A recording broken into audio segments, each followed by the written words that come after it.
ಅಲ್ಲ ಡ್ಯಾನ್ಸ್ ಅಲ್ಲೂ ಇದಕ್ಕೊಂದು ರೀತಿ ಮಾದ್ರಿ. ನೀವು ಆ ಫ್ಲೋರ್ ಮೂಮೆಂಟ್ ಎಲ್ಲ ಮಾಡಿದ್ರಿ, ನೀವು ಎಷ್ಟು ಚಾಲೆಂಜಿಂಗ್ ಆಗಿದ್ದು ಈ ಸಾಂಗ್ದು ಫ್ಲೋರ್ ಮೂಮೆಂಟ್ ಮಾಡಿದ್ರಲ್ಲ. ಅಂದ್ರೆ ಎಲ್ರಿಗೂ ಮೊದಲಿಗೆ ಕನ್ನಡ ರಾಜ್ಯೋತ್ಸವದ ಶುಭಾಶಯಗಳು. ಅಂದ್ರೆ ಚಾಲೆಂಜ್ ಅಂದ್ರೆ ಮೊದಲಿಗೆ ನೀವು ಅರ್ಜುನ್ ಜನ್ಯ ಅವ್ರ ಜೊತೆ ಒಂದ್ಸಲ ಓಕೆ ಅಂತ ಚಾಲೆಂಜ್ ಅದೇ ಮುಗೀತು. ಮೊದಲ ಚಾಲೆಂಜ್ ಅಲ್ಲಿಂದ. ಹೌದು, ಅಂದ್ರೆ ಯಾವಾಗ್ಲೂ ಅಪರೂಪಕ್ಕೆ ಫೋನ್ ಮಾಡ್ತಾರೆ. ಫೋನ್ ಮಾಡ್ಬಿಟ್ಟು ಸರ್ ಏನಿಲ್ಲ ಸರ್, ಒಂದ್ 4 ದಿವಸ ಬಂದು ಡ್ಯಾನ್ಸ್ ಮಾಡ್ಬೇಕು ಅಂತ. ಮಾಡಿ ಶಿವಣ್ಣ ಮತ್ತೆ ಉಪ್ಪಿ ಸರ್ ಡ್ಯಾನ್ಸ್ ಮಾಡ್ತಾರೆ, ನಾನ್ ನೋಡಿದ್ರೆ ಸಾಕಲ್ವಾ ಅಂತ. ಇಲ್ಲ ಸರ್ ನೀವು ಮಾಡ್ಬೇಕು ಅಂತ ಕಳ್ಸಿ ಸರ್. ಸ್ಟೆಪ್ ಅಂದ್ರೆ ಮನುಷ್ಯ ನೋಡಿ ಮತ್ತೆ ಊರು ಬಿಡ್ಬೇಕು, ಅಡ್ರೆಸ್ ಬರ್ದು ಹೆಸರು ಬರ್ದು. ನಾನು ಊರು ಬಿಡೋದಕ್ಕೆ ಕಾರಣ ನಮ್ಮ ನಿರ್ದೇಶಕ ಅಂತ. ಒಂದು ಹೆಜ್ಜೆ ಹಾಕಲ್ಲ ಅವರು. ಅಂದ್ರೆ ಚಾಲೆಂಜ್ ಏನ್ ಮಾಡೋದು, ಒಂದ್ಸಲ ಒಪ್ಕೊಂಡ್ಮೇಲೆ ಏನು ಮಾಡಕ್ಕಾಗಲ್ಲ. ಬಟ್ ದ ಬ್ಯೂಟಿ ಇಸ್, ನಾನ್ ಕೇಳಿದೆ ಅಂದ್ರೆ ನಾನು ಈ ಪಾತ್ರವಾಗೇ ಡ್ಯಾನ್ಸ್ ಮಾಡ್ಬೇಕಾ ಅಂತ. ಅಂದ್ರೆ ಈ ಸಿನಿಮಾದಲ್ಲಿ ಒಂದು ಪಾತ್ರ ಇದೆ, ಎಲ್ಲಾ ಪೋಸ್ಟರ್ ನೋಡಿ ಓಡಿಸ್ತಾ ಇದ್ದಾರೆ. ಅಂದ್ರೆ ಅದು ನಾನು ಅರ್ಜುನ್ ಜನ್ಯ ಅವರಿಂದ ಓಡ್ತಾ ಇರೋದು.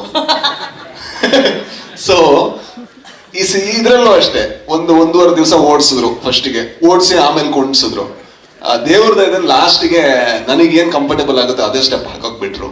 ಐ ಥಿಂಕ್ ಇದೆಲ್ಲ ಕಾಮಿಡಿ ಸೈಡ್ಗೆ ಇಟ್ರೆ ನನಗೆ ನಾನು ಕೆಲಸ ಮಾಡ್ತಾ ಇರುವಂತಹ ಪ್ರಾಜೆಕ್ಟ್ಗಳಲ್ಲಿ ತುಂಬಾ ಕಲಿಯೋಕೆ ಸಿಕ್ಕಿರುವಂತಹ, ತುಂಬಾ ತೊಡಗಿಸ್ಕೊಳ್ಳೋಕೆ ಸಿಕ್ಕಿರುವಂತಹ ಒಂದು ಪ್ರಾಜೆಕ್ಟ್ ಅಂದ್ರೆ 45. ನನಗೆ ಈ ಸಿನಿಮಾ ತುಂಬಾ ಇಂಪಾರ್ಟೆಂಟ್. ಯಾಕಂದ್ರೆ ನಾನು ರಮೇಶ್ ಅಣ್ಣನ ಹತ್ರನೂ ಹೇಳ್ತಾ ಇರ್ತೀನಿ, ಯಾಕಂದ್ರೆ ಇದು ನನಗೆ ಕನ್ನಡಕ್ಕೆ ಒಂದು ಒಳ್ಳೆ ಸಿನಿಮಾ ಆದ್ರೆ ಸಾಲಲ್ಲ, ಭಾರತಕ್ಕೆ ಒಂದು ಒಳ್ಳೆ ಸಿನಿಮಾ ಆಗ್ಬೋದು, ಅದ್ರ ಕ್ಷಮತೆ ಇದೆ ಇದಕ್ಕೆ. ಸೊ ಆ ಲೆವೆಲ್ ತನಕ ಹೋಗ್ಬೇಕು. ನಾನು ಯಾವಾಗ್ಲೂ ಹೇಳ್ತಾ ಇರೋದು, ಯಾವಾಗ್ಲೂ ಫೋನ್ ಮಾಡಿ ಅವ್ರಿಗೆ ತೊಂದರೆ ಕೊಡ್ತಾ ಇರ್ತೀನಿ. ಇದು VFX ಎಲ್ಲ ಚೆನ್ನಾಗ್ ಆಗ್ತಾ ಇದೆಯಾ, ಇದು ಸಾಂಗ್ ಎಲ್ಲ ಚೆನ್ನಾಗ್ ಬರ್ತಾ ಇದೆಯಾ, RR ಎಲ್ಲ ಚೆನ್ನಾಗ್ ಬರ್ತಾ ಇದೆಯಾ. ಈ ಸಿನಿಮಾಗಿರೋ ದೊಡ್ಡ ಅಭಿಮಾನಿಗಳು ನಾನೊಬ್ಬ. ಅಂದ್ರೆ ಇದು ಒಳ್ಳೆ ಸಿನಿಮಾ ಆಗ್ಬೇಕು ಅನ್ನೋದಷ್ಟೇ.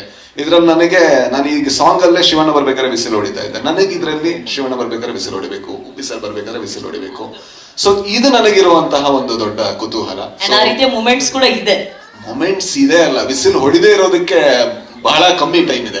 ಸೊ ಇವರಿಬ್ರು ಯಾವಾಗ ಕಾಣಿಸ್ಕೋತಾರೆ ಆವಾಗ ವಿಸಿಲ್ ಹೊಡಿಬೇಕು ಅನ್ಸುತ್ತೆ. ಯಾವಾಗ್ಲೂ ಅನ್ಸುತ್ತೆ, ಇದ್ರಲ್ಲಿ ಜಾಸ್ತಿ ಅನ್ಸುತ್ತೆ. ಯಾಕಂದ್ರೆ ಚೆನ್ನಾಗಿ ಕನ್ಸ್ಟ್ರಕ್ಟ್ ಮಾಡಿದ್ದಾರೆ. ಸತ್ಯ ಸರ್ ಇರ್ಬೋದು ಅಥವಾ ಅರ್ಜುನ್ ಜನ್ಯ ಅವರಿರ್ಬೋದು, ಇವರೆಲ್ಲ ಸೇರ್ಕೊಂಡು ಬಹಳ ಕ್ರಾಫ್ಟ್ಸ್ಮನ್ಶಿಪ್ ಇದೆ ಇದರಲ್ಲಿ. ಸೊ ಹಾಗಾಗಿ ನಾನು ಕೂಡ ಇದರ ಭಾಗವಾಗಿದ್ದು ಒಂದು ನನ್ನ ಭಾಗ್ಯ. ಸೊ ಕುಣಿಯೋದಕ್ಕೆ ಕಷ್ಟ ಆಗುತ್ತೆ, ಬಟ್ ಏನು ಮಾಡಕ್ಕಾಗಲ್ಲ. ಅರ್ಜುನ್ ಜನ್ಯ ಅವ್ರನ್ನ ಒಪ್ಕೊಂಡ್ಮೇಲೆ ಕುಣಿಸ್ತಾರೆ, ಕುಣಿಬೇಕಷ್ಟೇ. ಬಟ್ ನೀವ್ ಹೇಳಿದ್ರಿ ನಿಮ್ಗೆ ಟೈಗರ್ ಡ್ಯಾನ್ಸ್ ತುಂಬಾ ಕಂಫರ್ಟ್ ಅಂತ ಹೇಳಿ. ಹುಲಿ ವೇಷ ಅಂತಂದ್ರೆ ಹುಲಿ ಡ್ಯಾನ್ಸ್ ಅಂದ್ರೆ ಎಲ್ರಿಗೂ ಬಹಳ ಇಷ್ಟ.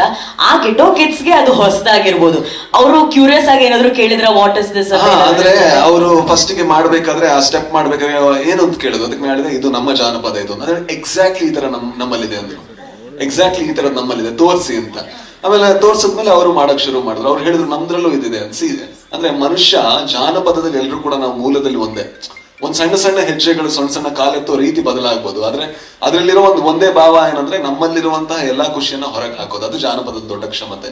ಐ ಥಿಂಕ್ ಅದು ಹುಲಿವೇಷದಲ್ಲೂ ಇದೆ, ಅಥವಾ ಕಂಗೀಲಲ್ಲೂ ಇದೆ, ಅಥವಾ ಇಲ್ಲಿರುವಂತ ಡೊಳ್ಳು ಕುಣಿತದಲ್ಲೂ ಇದೆ. ಅಲ್ಲಿ ಬಡಿಯುವಂತ ಎಲ್ಲದರಲ್ಲೂ ಕೂಡ ನಮ್ಮಲ್ಲಿರುವಂತ ರಸವನ್ನ ಹೊರಗೆ ಹಾಕ್ಬೇಕು. ಅಲ್ಲೂ ಇದೆ ಅನ್ನೋದನ್ನ ಕೇಳಿದಾಗ ಬಹಳ ಖುಷಿ ಆಯ್ತು. ಅವರು ಅದನ್ನ ಕಲ್ತರು, ಅಷ್ಟೇ ಎಂಜಾಯ್ ಮಾಡಿದ್ರು. ಅವರು ಡ್ಯಾನ್ಸ್ ಮಾಡಿದ್ರು, ಅದನ್ನ ಕಲಿಯಕ್ಕಾಗಿಲ್ಲ, ನೋಡಿದ್ವಿ ಅಷ್ಟೇ. ಬಟ್ ಅಣ್ಣನ ಜೊತೆ ಡ್ಯಾನ್ಸ್ ಮಾಡಿದ್ದು ನಿಮ್ಮ ಜೀವನದಲ್ಲಿ ಎಷ್ಟು ಸಂತೋಷ ತಂದು? ಬಹಳ ಖುಷಿ ಆಗುತ್ತೆ. ನಾನು ಅದೇ ಯಾವಾಗ್ಲೂ ಹೇಳ್ತಾ ಇದ್ದೆ. ನಾನು ಅಂದ್ರೆ ನಾನು ಮತ್ತೆ ಶಿವಣ್ಣ ಅವರು ಯಾವ್ದೋ ಒಂದು ಸೀಕ್ವೆನ್ಸ್ ಮಾಡ್ತಾ ಇರ್ಬೇಕಾದ್ರೆ ಅವ್ರ ಕಾಲಿಗೆ ಒಂದು ಏಟಾಗಿತ್ತು, ಒಂದು ಸಣ್ಣದು. ಬಟ್ ನಾನು ನೋಡಿದ್ದೀನಿ, ಅಂದ್ರೆ ನಾವು ನಟರು ಎಷ್ಟು ಸೆನ್ಸಿಟಿವ್ ಇರ್ತೀವಿ, ನಾವು ಎಷ್ಟು ಅಟೆನ್ಷನ್ ಸೀಕ್ ಮಾಡ್ತೀವಿ. ನಾನು ಹೇಳಿದೆ ಅವ್ರ ಜೊತೆ ಕೆಲಸ ಮಾಡ್ಬೇಕಾದ್ರೆ ಹೇಳಿದೆ, ಅವ್ರ ಕಾಲಿಗೆ ಸ್ವಲ್ಪ ಏಟ್ ಆಗಿದೆ, ಏನಾದ್ರು ಮಾಡಿ ಸ್ವಲ್ಪ ಇದು ಹಾಕ್ತೀರಾ ಅಂತ. ಹತ್ರ ಹೋದ ತಕ್ಷಣ ಹೇಳಿದ್ರೆ ಇದು ಮಾಡ್ಬೇಡ ಹೋಗು ಅಂತ. ಯಾಕೆಂದ್ರೆ ಅಷ್ಟು ಅಟೆನ್ಷನ್ ಒಬ್ಬ ನಟನ ಮೇಲೆ ಬಂದ್ರೆ ಅಲ್ಲಿ ಕೆಲಸ ನಡೆಯೋದಕ್ಕೆ ಬೇರೆಯವ್ರಿಗೆ ತೊಂದರೆ ಆಗುತ್ತೆ. ಒಬ್ಬ ಯಾವತ್ತೂ ಕೂಡ ಅಷ್ಟೇ ಅಟೆನ್ಷನ್ ಮಾಡಬಾರ್ದು. ಅವ್ನು ಕೆಲಸ ಮಾಡ್ಬೇಕು, ಅವ್ನು ಸೈಡಿಗೆ ಹೋಗ್ಬೇಕು. ಅದನ್ನ ಹೇಳಲ್ಲ ಅವರು. ಕೆಲವರು ಮಾತಾಡ್ತಾರೆ, ಕೆಲವರು ಅದನ್ನ ನಡ್ಕೊಳ್ತಾರೆ. ಐ ಥಿಂಕ್ ಅಣ್ಣ ಅವ್ರ ಮನತನದಲ್ಲಿ ಆ ನಡ್ಕೊಳ್ಳುವಂತ ಗುಣ ಇದೆ. ಅದನ್ನ ನಾನು ಕಲ್ತಿದ್ದೀನಿ. ಅದು ಕಲ್ತಿಲ್ಲ, ಅದು ನೋಡಿದ್ದೀನಿ. ಕಲ್ತಿದ್ದೀನಿ ಅಂತ ಹೇಳ್ಬೋದು ಇಲ್ಲ, ನೋಡಿದ್ದೀನಿ ನಾನು. ಜೊತೆಗೆ ಉಪ್ಪಿ ಸರ್, ಅಂದ್ರೆ ಅವ್ರ ಜೊತೆ ನಾನು ಅವರ ನಿರ್ದೇಶನದ ದೊಡ್ಡ ಅಭಿಮಾನಿ. ಅವರ ಪೋಸ್ಟರ್ ನೋಡ್ಕೊಂಡು ನಾನು ಸಿನಿಮಾ ಕಲ್ತವ್ನು. ನಾನು ಕಲ್ತಿದ್ದೀನಿ ಅಂದ್ರೆ ನನ್ಗೆ ಸಿನಿಮಾ ಮಾಡ್ಬೇಕು ಅಂತ ಅನ್ಕೊಂಡವ್ನು. ಅವ್ರ ಜೊತೆ ನನಗೆ 1000 ವಿಷಯಗಳು ಡಿಸ್ಕಸ್ ಮಾಡ್ಬೋದು. ಅವ್ರು ತುಂಬಾ ಏನಾದ್ರು ಕೇಳಿದ್ರೆ, ಈಗ ಯಾವ್ದೋ ಒಂದು ವಿಷಯ ಬರುತ್ತೆ, ಯಾವ್ದೋ ಒಂದು ಕೇಳಿದ್ರೆ ಯಾಕಿದೆ ಹೀಗೆ ಜೀವನ ಅಂತ ಏನಾದ್ರು ಮಾತಾಡ್ತಾ ಹೋದ್ರೆ, ಯಾಕೆ ಯೋಚನೆ ಮಾಡ್ತೀರಾ, ಅಷ್ಟು ಆರಾಮಾಗಿದೆ ಅಲ್ವಾ, ಮುಂದೆ ಅಲ್ವಾ, ಆರಾಮಾಗಿರಿ, ಚೆನ್ನಾಗಿರಿ ಅಂತ.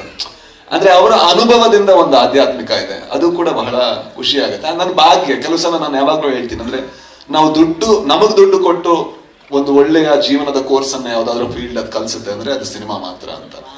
ಐ ಥಿಂಕ್ ನನ್ನ ಭಾಗ್ಯ ಈ ಸಿನಿಮಾದ ಭಾಗವಾಗಿರೋದು ಕೂಡ ನನ್ನ ಭಾಗ್ಯ.